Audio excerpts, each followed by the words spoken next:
Right. Are we ready to begin?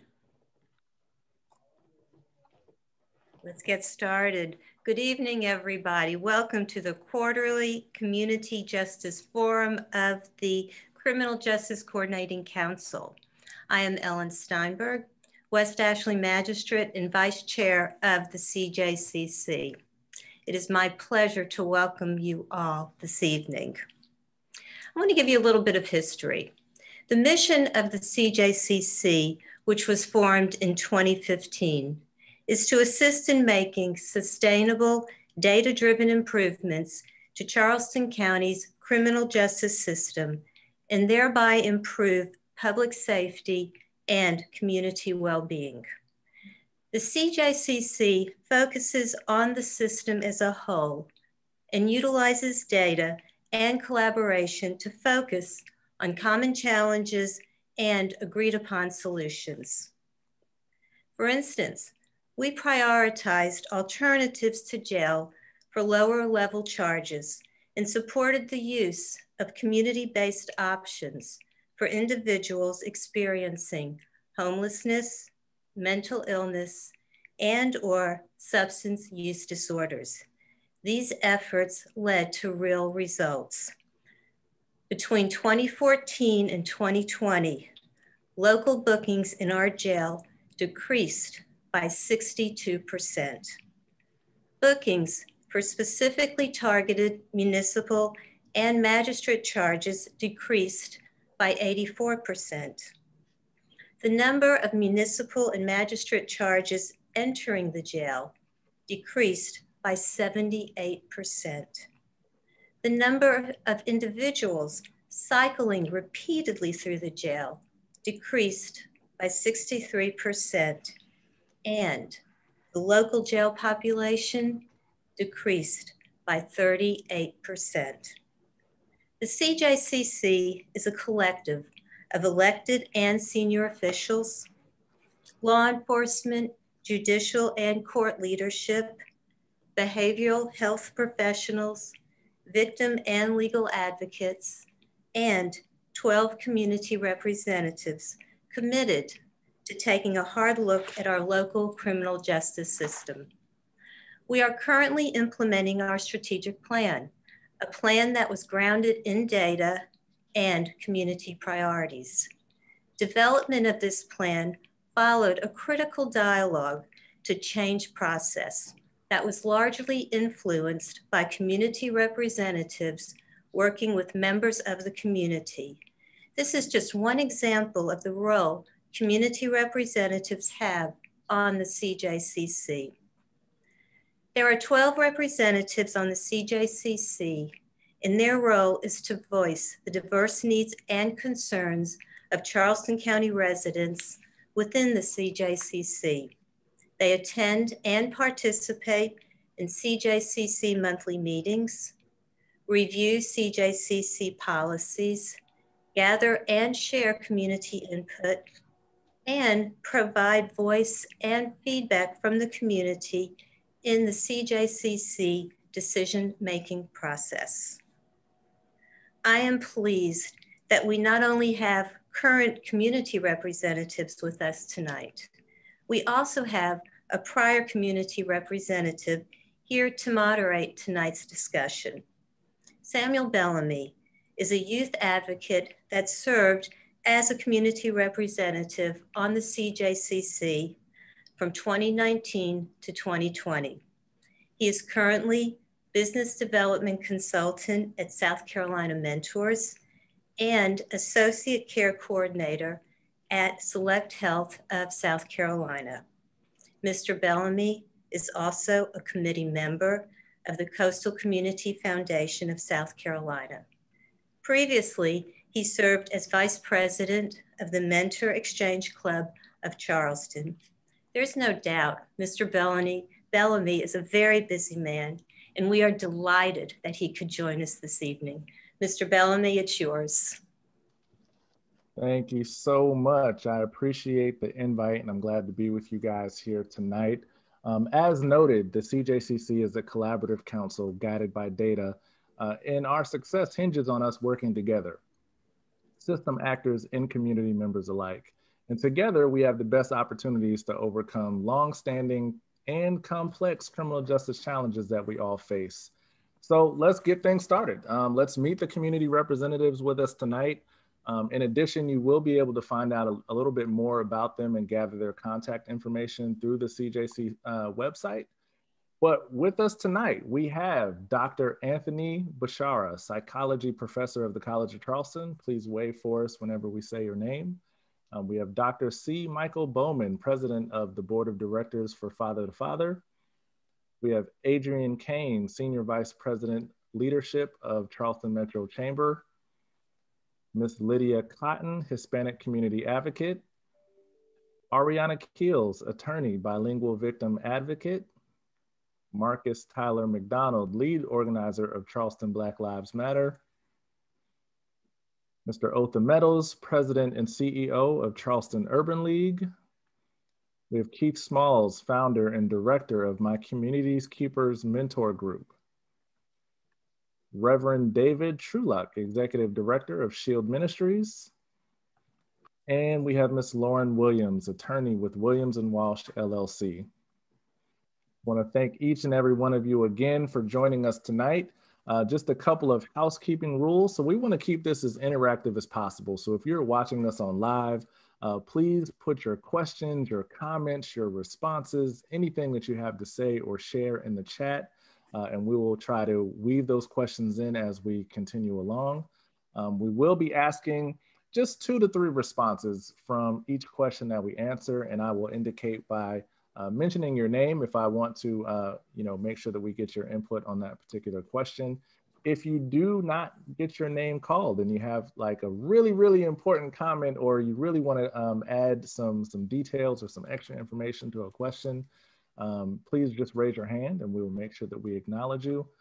Other than that, let's get started. So I do want to kick this question off, and I'm going to start with Mr. Keith Smalls, just because I'm a big fan of Keith and My Community's Keepers Mentor Group. And we served on the CJCC together. We came in about the same time, so I'm really impressed with Keith and the work that he's doing in the community. So I want to throw this first question out to you, Keith. What sparked your interest in criminal justice? Oh, wow. Thank you again for, agreeing to come and host this. Thank you, man, for the kind words, man. Definitely feelings is mutual as far as the work. My interest in criminal justice was sparked, I think, years ago. I mean, of course, for a while, for 2 years, I represented the previously incarcerated for the Charleston County Criminal Justice Coordinating Council. So therefore, I have lived experience. But even before then, I've had multiple family members who've been in the Department of Corrections.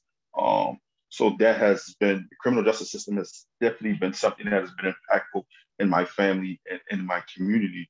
So that initially, before I even, ventured into the Department of Corrections, criminal justice was something that really sparked my interest. The fact that it was directly impacting myself, my family, and my community. Wonderful. Thank you so much for that response, Keith. Ms. Williams, Ms. Lauren, what sparked your interest in criminal justice? Well, thanks, Samuel, and good evening, everybody. I'm a criminal defense attorney, and I have been since the day I left law school. It's interesting to see when you're in the system every day, when you're a lawyer in criminal court and you see people going through the system. I think sometimes we get desensitized that these are actual people. They're not warrant numbers, they're not indictment numbers, and every single person has a family, has loved ones, has a community, and the ripple effects of what happens to them literally affects everyone. The United States has the highest incarceration population in the world. The prison industrial complex has become a major industry, and I think it's important that we do everything we can to change that, and all of that starts at the local level.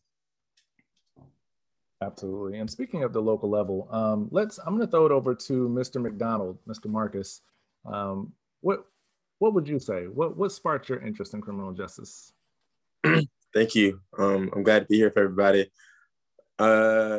It really happened from the beginning. A lot of my family that has had like criminal justice issues. The person I was named after is actually serving life in prison right now. His name is Marcus. So they named, myself after him. And, I've always had, been in communication with him through letters and stuff. But so shout out Uncle Mark. But yeah, just, seeing what he's been going through in the system, that sparked me from a very young age. And also, not go too deep into it, but like I was racially profiled at an early age, around when I was like 12 or 13. And, it radicalized me later on, even after the event. I was just like, wow, that actually just happened. And, just continuing to see that work and just seeing what happens around the world to other Black boys like me, definitely has empowered me and inspired me to continue to stay in this work.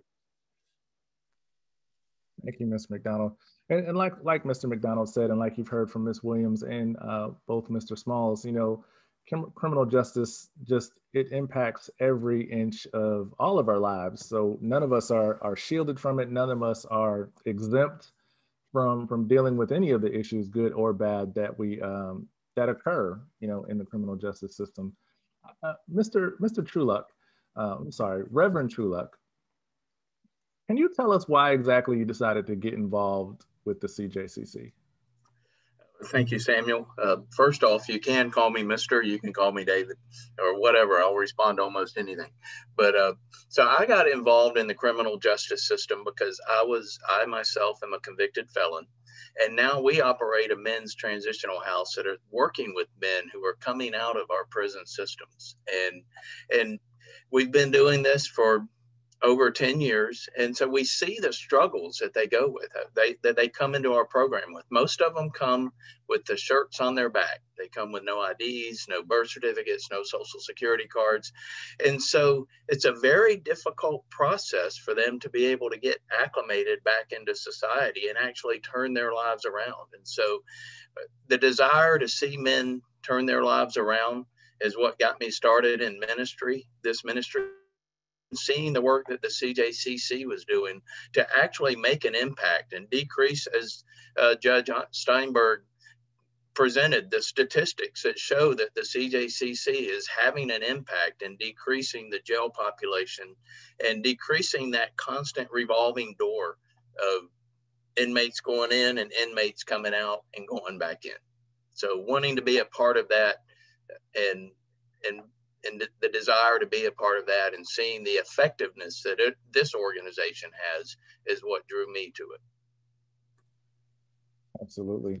And keeping the momentum going, talking about those fathers, I want to throw it over to Dr. Michael Bowman. Please tell us, what got you involved? I learned about the organization Father to Father some years ago when there was a legislative town hall meeting in the community asking what was needed. And at that point, I learned about Father to Father being an organization seeking to assist estranged fathers and a few mothers to be involved with their children. A lot of the people who are participants have problems with child support. That's consistently one of the top 15 causes for incarceration in the county. Anyway, I hadn't realized, although I've seen it in my practice over time, a lot of inner city youngsters don't come with both parents when they come to clinic. And South Carolina is, I think, sixth in the nation in single parent families. And the impact on kids is just incredible. And so I became involved with Father to Father and then realized that we're a very well-kept secret in the community. And so I became involved with CJCC to give voice and visibility to our efforts to help estranged parents get back involved, active and productive with their children. Wonderful. Thank you so much for that response, Dr. Bowman. And I just want to remind those that are watching, this conversation is interactive. So if you have any questions or if you have any comments or things that you would like to share, please put them in the chat or in the question and answer section. We'll be happy to get those questions asked for you. I do want to go to Ms. Cotton. Ms. Lydia, why did you get involved with the CJCC? Grassroots Hispanic community. listen to them, finding out that they need to understand the system. First, I need to understand it myself. Uh, Almost 15 years trying to explain why they had to be in jail, and then from there, go back home, etc. So that's what it took me. It's the issues from the grassroots community, regardless. And by the way, more than that, the non-citizens, not necessarily the Latino citizens.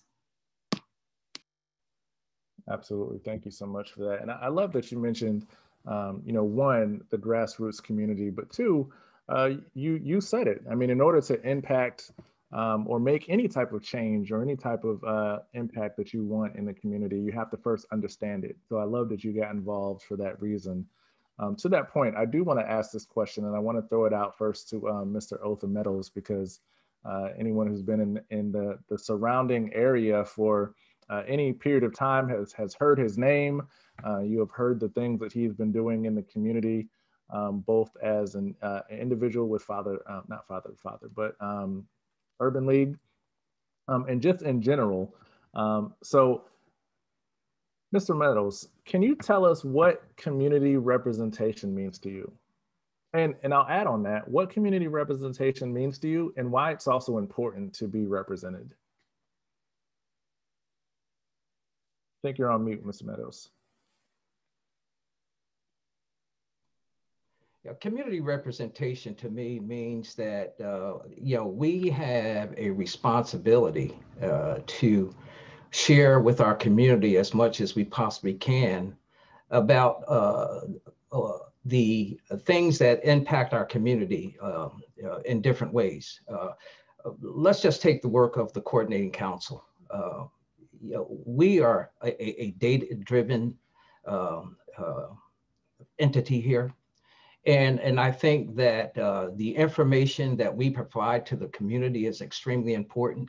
One of the things that I think that we have to do as members of the committee is that we have to make this information available in a format and a framework where it is that we can disseminate it in a way that community people understand it.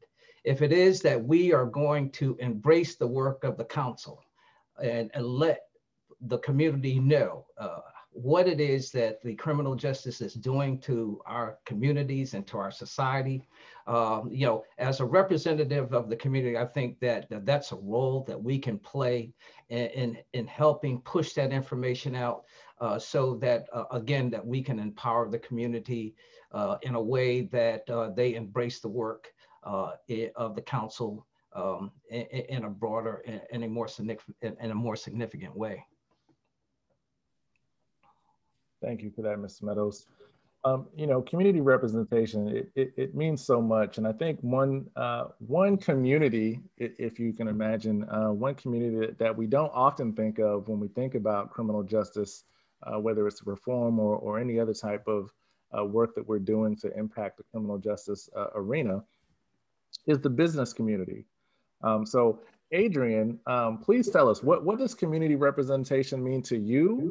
And why should the business community be represented? Samuel, thank you. And thank you to all of my colleagues that give their time, treasure, and talent. That's first and foremost what service means to me, is leaning into the hard problems to find solutions. A RAND study recently said that 68 million Americans had a criminal offense on their record. That's about 25% of our population. The low country prior to the pandemic was blessed with a plethora of opportunity and an unemployment rate that dipped below 3%. We have to be able to connect previously incarcerated individuals with workforce and some of the highest growth sectors within our economy. And if we do that, we connect them to a solution for ensuring that they have a pathway to a successful and prosperous career in life. And that connectivity workforce is critically important to the business community. We can leave no one behind. And so we have to provide pathways to better connect that as an opportunity. So that's really what this work means to me, because through that, you create ultimate and systemic and long-term change. Thank you, Mr. Kane. Dr. Bashar, tell us, where does your work fit and what does community representation mean to you?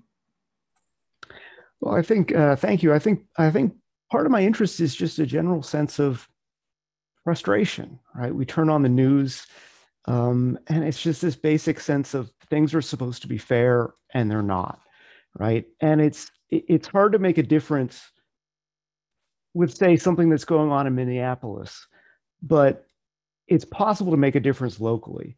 And the first step is getting to understand it better. I think something Lydia said earlier about just trying to understand the issues better. And the CJCC I see as a kind of central hub among the various aspects of the criminal justice system. We talk about it as one system, but it's really a bunch of different pieces, right? It's not just the courts, but it's also the police. It's also the mental health services as well in the community. And so I saw the CJCC as a good way to understand the issues, a good way to get involved, a good way of having a chance at making an impact in the community. Thank you so much. Now, we do have a question in the chat, and I'm actually going to throw this out to anyone who would like to answer.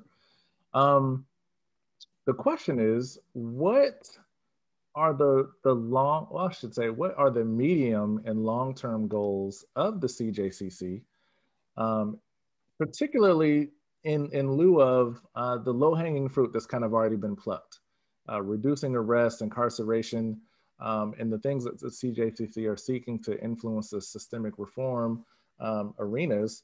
What's next? And what exactly should the community be looking for? What should they expect from the CJCC going forward? And I'll throw that out to anyone who feels comfortable and confident in answering that. I know it's a difficult question to ask community representatives, but please, someone take a stab at it. It may be a question for Judge Styburn.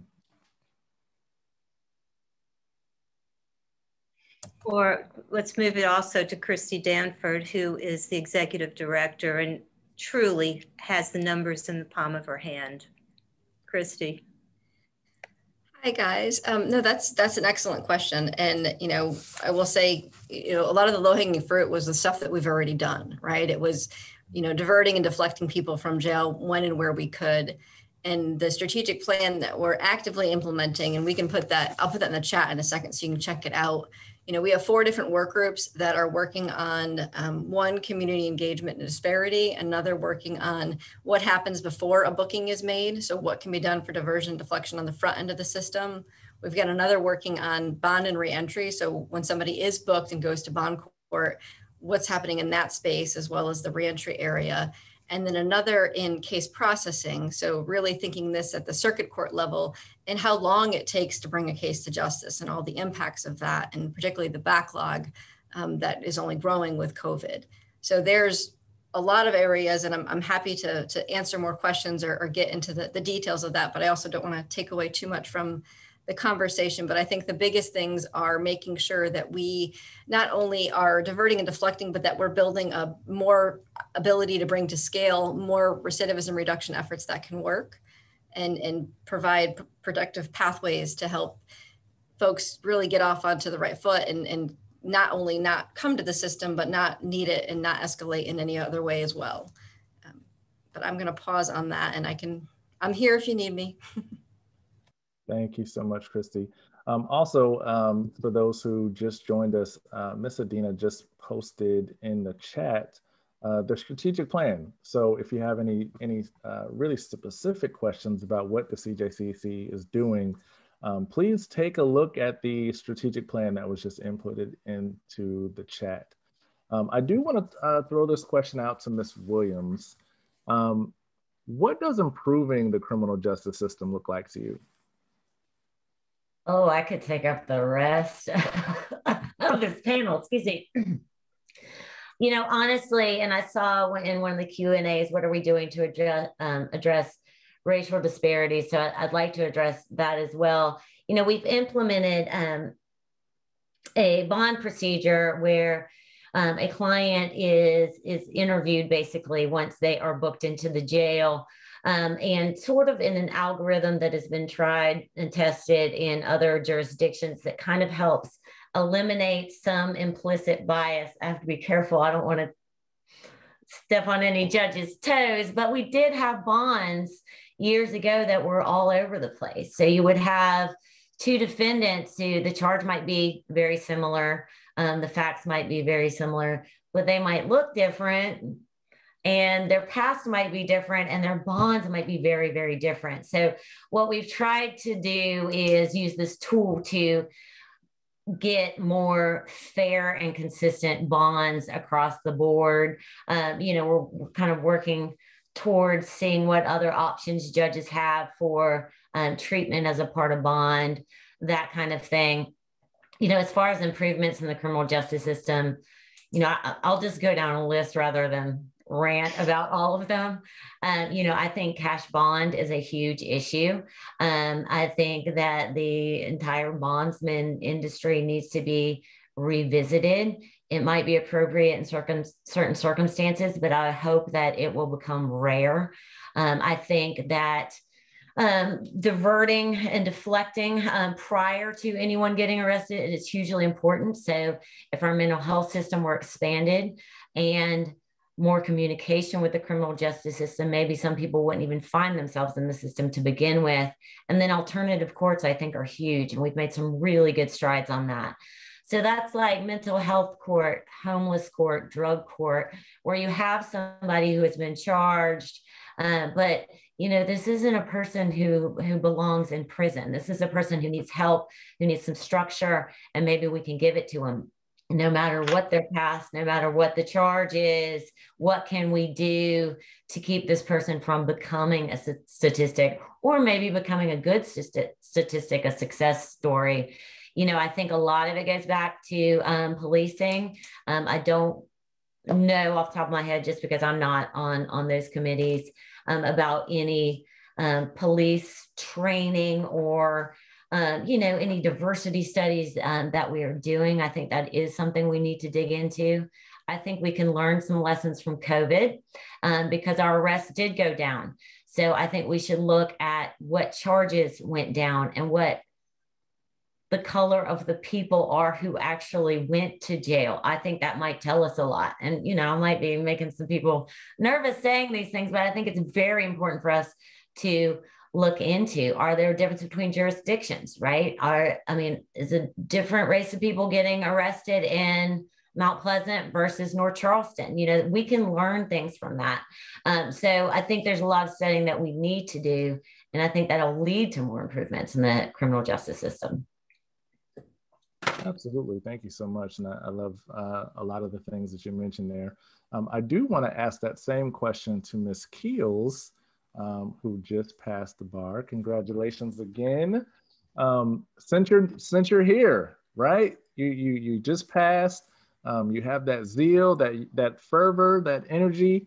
What do you see? What would you see? What would you like to see improved in the criminal justice system? So I guess my background is more so in victim advocacy and advocating for access to services. So a little bit different than Attorney Williams. But so from my angle, just working with victim services and working with the local rape crisis center, Tri-County Speaks in the past, and the local domestic violence center in the Charleston area, my sister's house, it's just seeing, the work and the unison of victims with the police as well, because as you know, there are high rates of intimate partner violence, higher rates of sexual assault going up. And since COVID, the rate of sexual assault, intimate partner violence also went up. And, a lot of that could be, the shelter in place that we had to do when we were, at home, had our at-home orders. And so for me, it's not only just, when people are arrested and how that process is going and looking at those disparities on a racial level, but also when we have victims that are coming to the police and coming to law enforcement, asking for help, and, the level of belief that they have and the investigations and kind of how those things look at, because I guess a lot of people say, he said, she said, or it's an interpersonal thing. But I think, all of those issues affect a lot of people. And I want to spread awareness about it and be one of those people that talk about it so that it's not something that once it happens, you worry about it. So I think also voicing those issues of, victims in need, knowing about victim services and how to prevent certain things so it doesn't get to the point of law enforcement and people needing to be arrested or prosecuted. Absolutely. So kind of being more on the preventative side versus the reactive side. I understand. So I'm gonna do this. I want to ask this question to every person who's representing a specific sector, whether it's the business community or just the community at large. I want to ask this question. So please be prepared to have an answer. I'm going to call on everybody for this one. How does criminal justice impact the community where you work or live? So I'm going to start with Ms. Cotton. We had to still, in my humble opinion, wait and see. For the Hispanic Latino community, there is a lot of issues that we're still facing. But now a family that is not documented don't have to worry about going to Lee's Avenue for the moment, right? If it's only for a driver license. But still, there's a lot of education when it comes to who we really are, and until both sides get educated and who we really are as a Latino, as a Hispanic, as our issues, I think that we have a long way to go still. So I don't mean to confuse anybody what I'm saying, but there is a Latino component that many people, let me give an example. You need to go get your license, driver license. You can't. You just can't get a license. So that's as simple as that, as everything else. I think we have a long way to go when it comes to that part, even though we improve a lot when it comes to criminal justice, understanding the problems, the grassroots, especially not the citizen, the non-citizen. And I guess Ardonia, Ms. Kills understand what I'm talking about because she deals with a lot of victims on that level, right? It's a totally different issue. So we're far from starting to understanding that. Thank you. Ms. Williams, same question. Well, obviously I deal with clients, also known as defendants, and I hate calling them that every single day. And, you know, a day in jail can flip somebody's life upside down. It doesn't have to be a year. It doesn't have to be 10 years. It can literally be a day. It can flip the life of their children upside down. You know, I worry about my clients as much as I do about my loved ones because it is so scary when the speeding freight train of the state is coming at you and you're on the other end. You know, I kind of look at myself as a referee just to make sure that everybody plays fair, because not that, you know, that I think there's corruption or anything like that, but it is just a lot to understand as your average person once you are charged with a crime. So I mean, I see it every day. Every client I have is somehow involved in the criminal justice system in a bad way, different levels of bad. But, you know, my job is to try to make it less bad. Absolutely.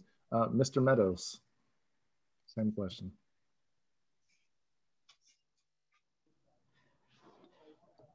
I think the criminal justice system is emblematic of all the disparities experienced by African Americans in our society.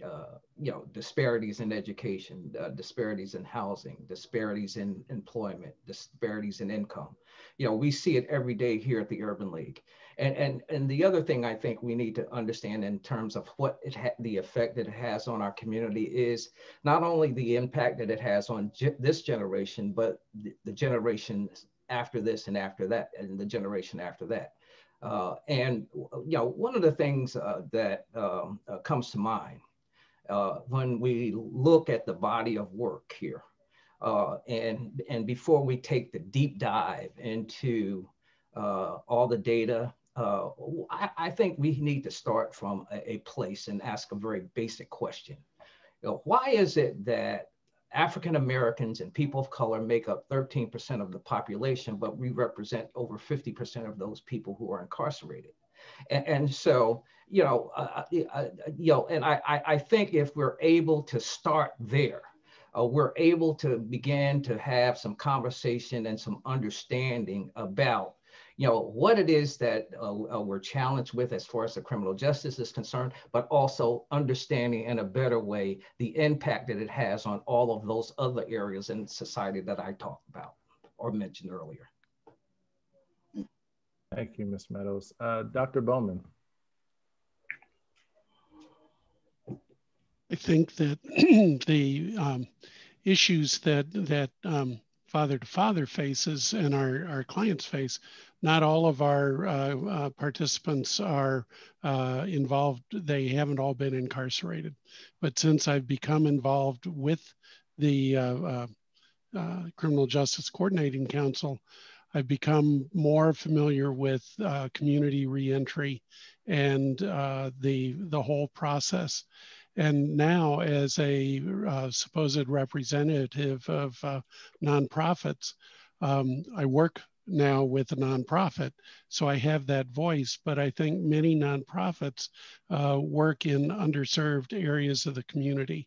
Their intent is to make things better for those who have less in the community. And so I think the more that I can be a bridge to make things better for the underserved community.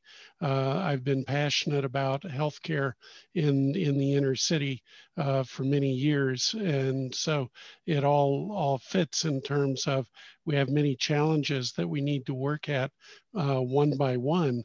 But in terms of nonprofits, I think the more they can become involved, even program by program with the CJCC, we've made progress. Thank you, Dr. Bowman. Reverend Trulak. Yes, so to answer your question, it's a direct impact on our work because we work with men who are coming out of the criminal justice system. And so I think one of the major impacts that we see is the failure to address the systemic issues that drive criminal behavior. I can't think of anyone in our program who has ever told me, well, when I was 10 years old, I woke up and I said, I want to become a criminal. There's socioeconomic issues involved. There's mental health issues involved. There's educational issues involved. There's a lot of issues that are systemic to what drives the criminal behavior that we need to address in our criminal justice system. And so trying to shed light on that and bring a revelation to that, I mean, for someone like me, I'll be honest, I don't know if I would be involved in the CJCC if I weren't a former ex-con. Because to me, if I weren't a convicted felon, it would be something that someone over there has to deal with, not something that impacts me or impacts my community or impacts my life. And so getting people to understand that the criminal justice system impacts a lot of people. I think Mr. Meadows mentioned that 25% of the population has a criminal background. And so getting people to understand that and understand the issues, the systemic issues that we're not addressing that need to be addressed is how the criminal justice system really impacts our work. Thank you. Ms. Keels.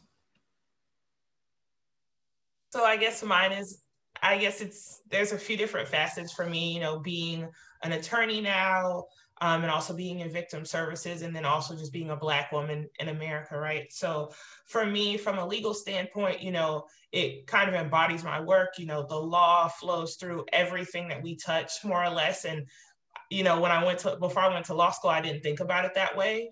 And so when I think about the criminal justice system, it kind of, I echo what Mr. Meadows was saying, is it kind of flows through and it shows the disparities that are present in our society and in our country, and the things that we need to work on and things we need to fix, because, there are a lot of people that we call criminals that were doing what they were doing just to survive. And so when I say it affects me personally, as a woman of color, it's like I have family members that were incarcerated for just trying to make ends meet and just trying to provide for their family. So it affects me in that way.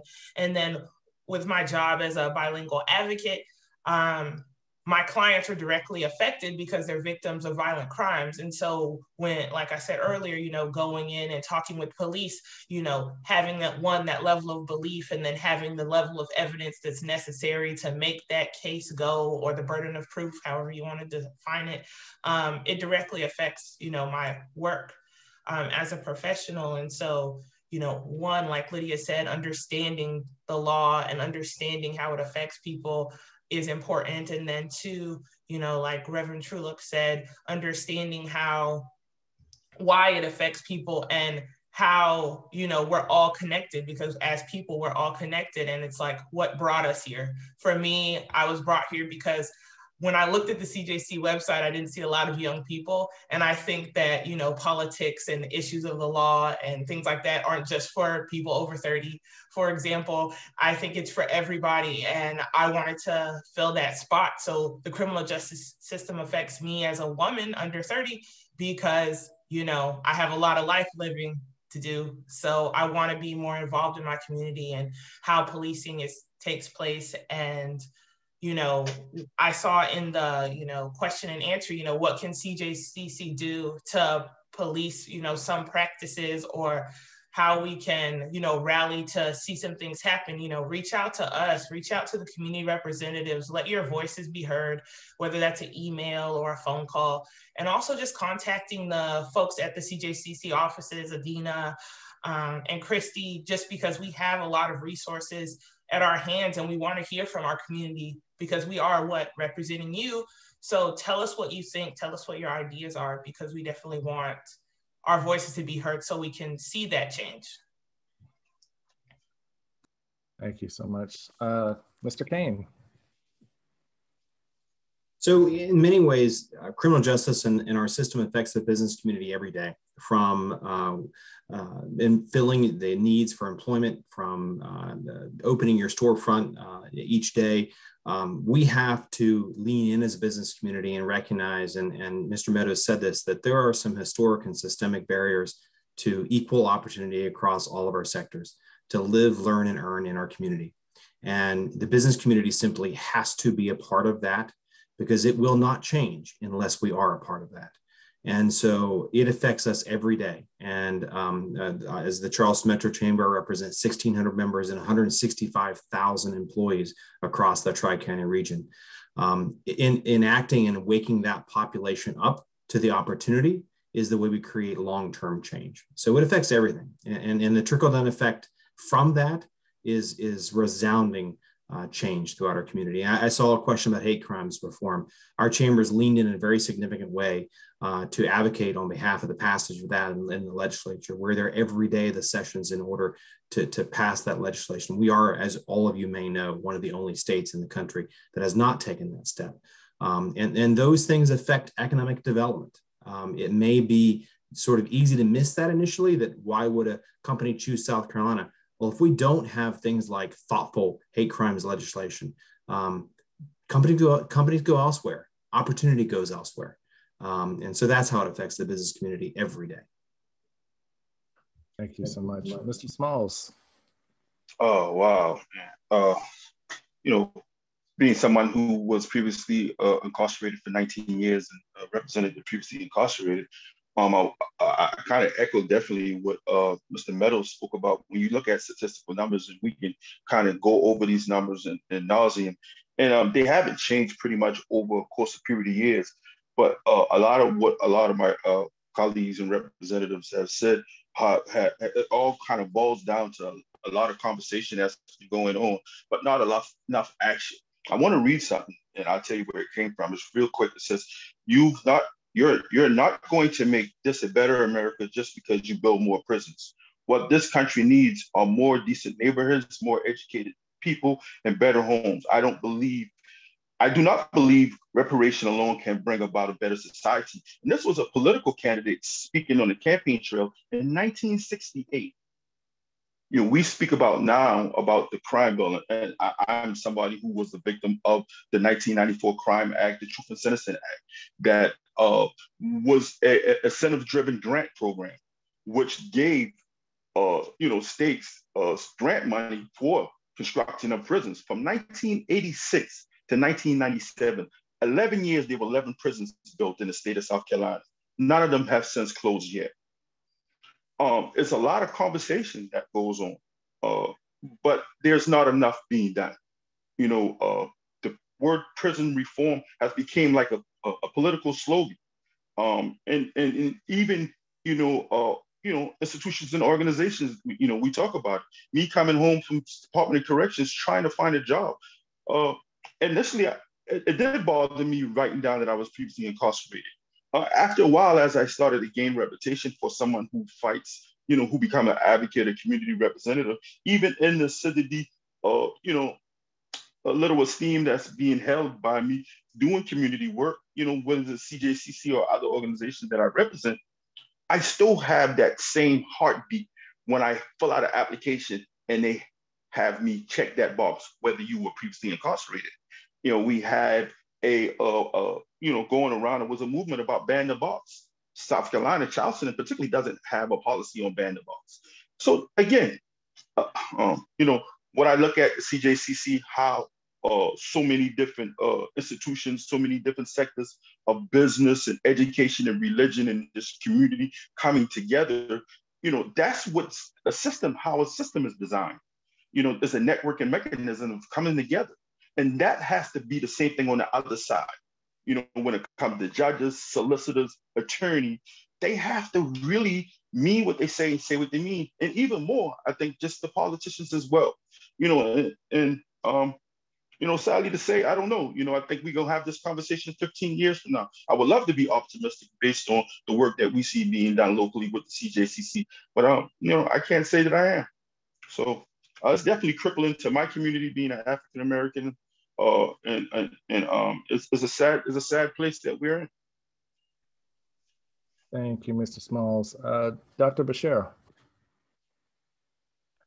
Yeah, I mean, what I'm struck by is, sort of related to what Ariana was mentioning a moment ago about the enthusiasm and the representation of the younger generation, individuals under 30, individuals in their 20s. So I'm a psychology professor. I work with students who are mostly in their early 20s, and they are very interested and passionate about criminal justice. You have to understand, this is the generation that has grown up on Making of a Murderer and all these other true crime documentaries, true crime podcasts.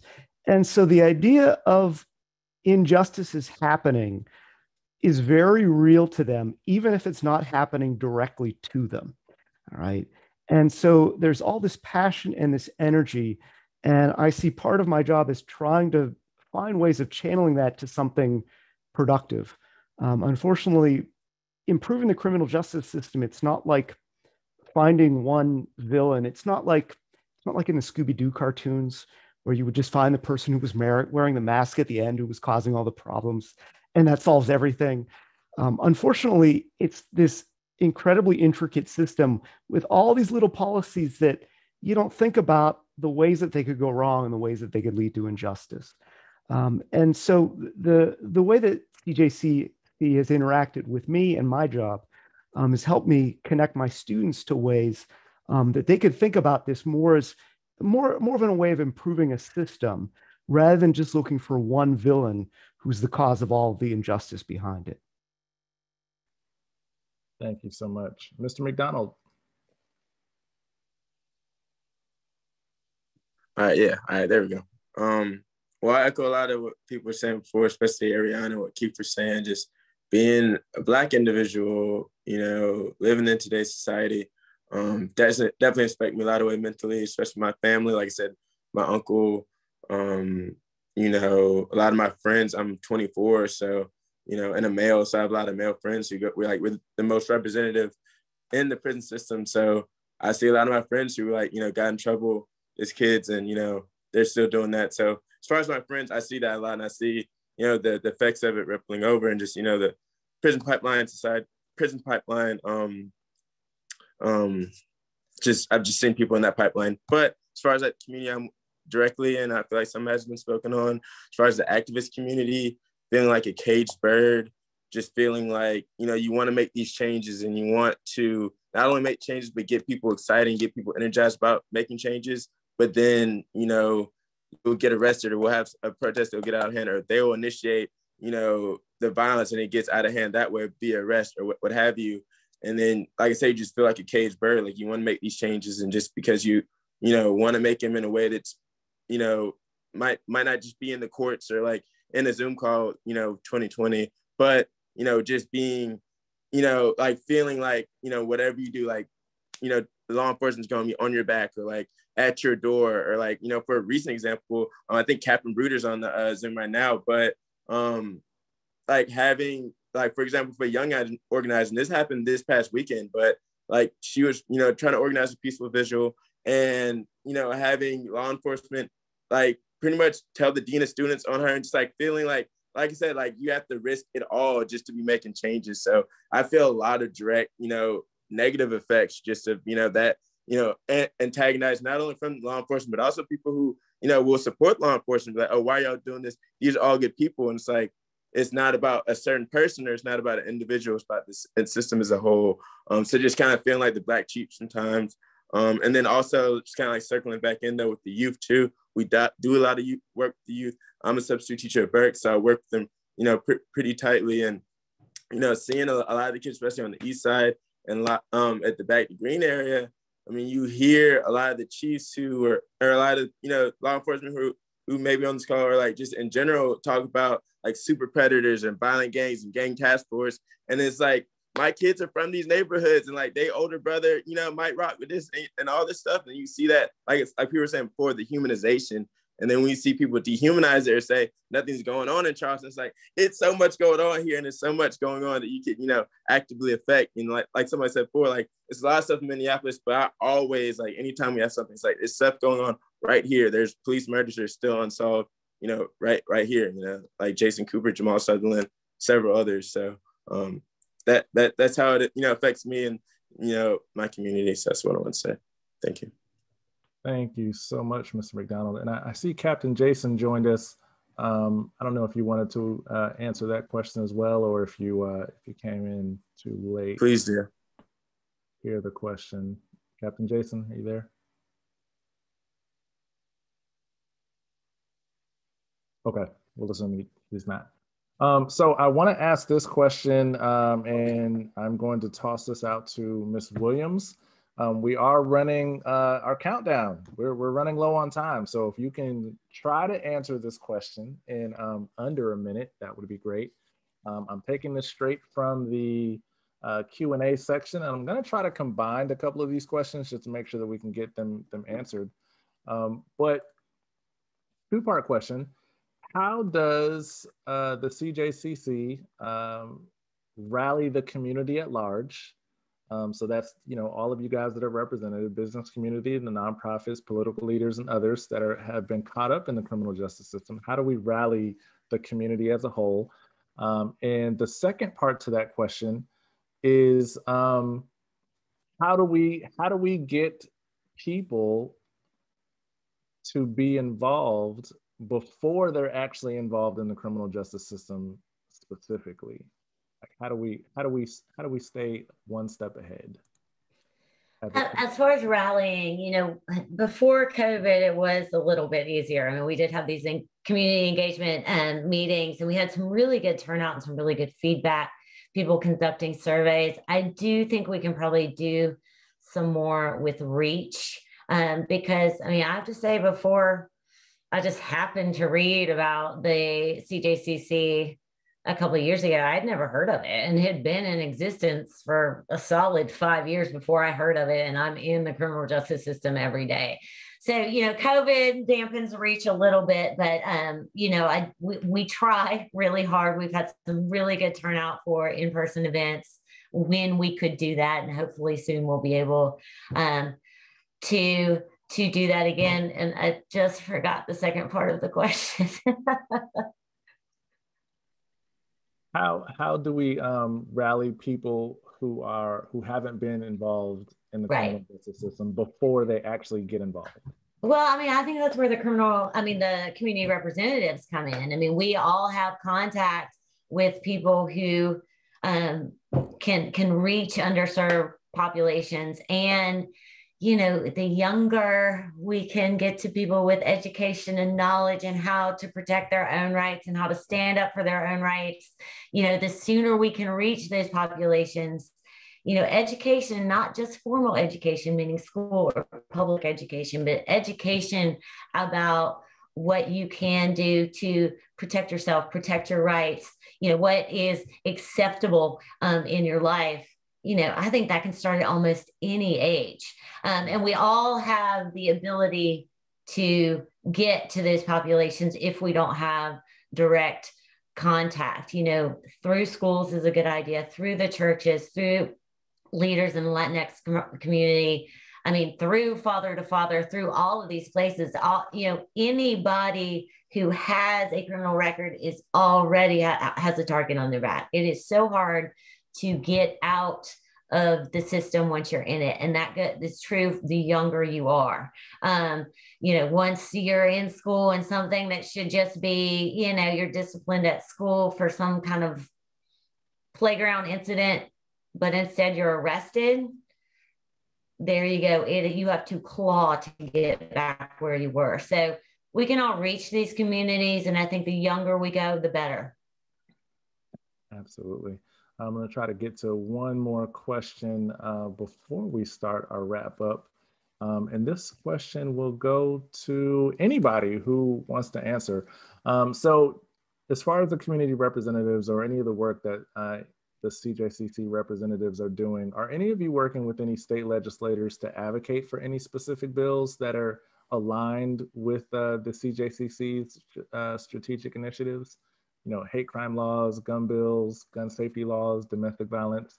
Are any of the representatives here working with any legislators in those areas? And if you are, just answer. I quickly jumped in on that. The chamber is actively advocating for the hate crimes legislation through a metro coalition of chambers across the state. This is an issue that cuts across all sectors, and so the business community has been firmly in favor of that. The Charleston delegation is very supportive of this. It does have some uphill challenges, but we are very actively involved in that conversation. Okay. I just even add real quickly that me as an individual being previously incarcerated, I mean, my community is keeping mental group. We work with, you know, individuals who are previously incarcerated. We work primarily in the disenfranchised communities where a number of people come from those areas are previously incarcerated. But me, myself, being someone who was previously incarcerated, I've been really watching closely the Senate Bill 0155 that's right on the Senate floor right now. That is something that should counter the Truth in Sentencing Act, you know, with repelling some of the sentences guidelines that have been crippling our community and, you know, the minority community, you know, for the longest of time, you know. So that bill right there is a bill to watch out for. It's the Senate Bill 0155. So. So can I add something else, you may?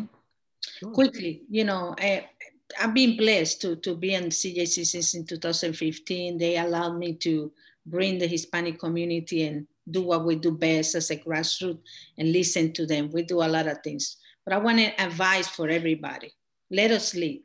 Let the grassroots lead.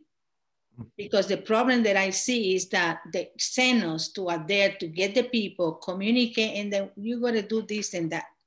It doesn't work that way with the grassroots. It has to let the grassroots lead. And when you see the pictures, if you see your picture out there in an event with the organization and other people, there's a problem. You need to let the community grassroots lead. That is the best way to really unite the grassroots community and respect the space. And I think that is one of the biggest problems that we have in the community, because look the pictures of the organizations and the entities. There you see the lineup of everybody who's doing the service, but it's not the people. So we have to back that around somehow. If you have a walking, if you have a desire, if you're protesting, you know, we're gonna have to do something to let the people speak up in order for them to get more involved and understand and feel welcoming. Thank you so much for that, Ms. Cotton. And in respect of everyone's time, we will end our Q&A session there. I know there are a couple of questions that we didn't get a chance to answer on air, on live from the Q&A section, but I will say that Adina earlier today has posted the strategic plan of the CJCC. Some of those questions can be addressed by reading the strategic plan. So I will like to direct your attention to that strategic plan that was added in the chat earlier today. Now, I know some of you guys may be wondering, okay, well, when is the next Community Justice Forum? Well, it's actually going to be in July. The agenda is still in the development phase, but we would love your feedback. So feel free to leave a comment or an idea in the survey that we're going to ask you to fill out once we wrap up this live. Ms. Cotton, you hit the nail on the head. You want to get grassroots individuals involved, and they need to be involved from the jump. So you may be wondering, how can you be involved with the CJCC? Well, there are actually a couple of different ways. You can sign up for the CJCC newsletter. You can also engage with them on social media. They're on all social media sites, Facebook, Twitter, Instagram. I don't think they're on TikTok yet, but maybe they need to join TikTok, and then they can get some young people involved. You can also check out the CJCC publication at cjcc.charlestoncounty.org, and feel free to share any of this information with other individuals. Currently, because COVID is still wreaking havoc in our community, you can attend a CJCC meeting, but they are happening virtually.